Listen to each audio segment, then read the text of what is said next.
Kas sinu hobune võib üritada sulle öelda, et midagi on valesti? Hobused suhtlevad meiega iga päev, kuid nad ei tee seda sõnadega. Selles videos vaatame, milliseid märke annab hobune oma näoilmete, kehakeele ja käitumise kaudu. Hobused on saakloomad ning sageli peidavad valu nii kaua kui võimalik. Seetõttu muutub esmalt käitumine ja alles hiljem võivad ilmneva nähtavad sümptomid nagu lonkamine või jõudluse langus. Kõrvad on üks kiiremaid viise hobuse emotsioonide hindamiseks. Pidevalt kuklas olevad kõrvad võivad viidata stressile, ebamugavusele või isegi valule. Teadlased on loonud hobuse grimassiskaala, mille abil saab hinnata valu näoilmete järgi. Mida rohkem valule viitavaid tunnuseid korraga esineb, seda suurem on tõenäosus, et hobune tunneb ebamugavust. Silmade ümber olevad lihased annavad palju infot. Pinges pilk, nähtav silmavalge või ebatavaline valvsus võivad olla hoiutusmärgid.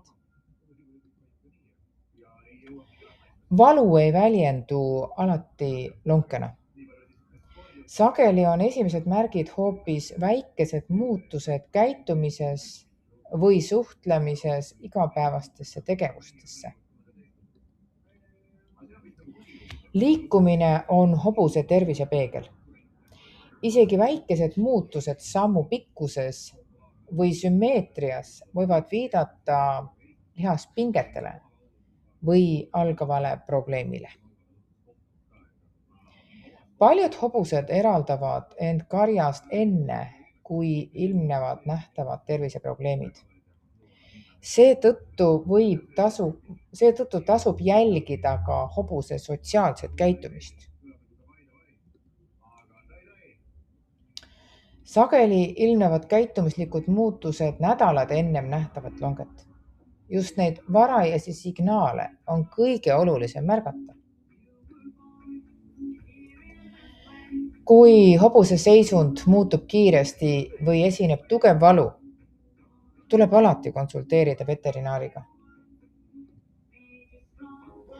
Massaaž aitab parandada vereringet, vähendab lihaspingeid ning toetab hobuse taastumist. Sageli muutub hobune pärast massaaži lõdvestunuks ja liigub vabamalt ning on rahunenud. Aitäh vaatamast! Kui soovid rohkem teada hobuste tervise, taastumise ja massaaži kohta, külasta Animal Wellnessi blogi ning jälgi meie kanaleid. Kohtumiseni järgmises videos. Aitäh!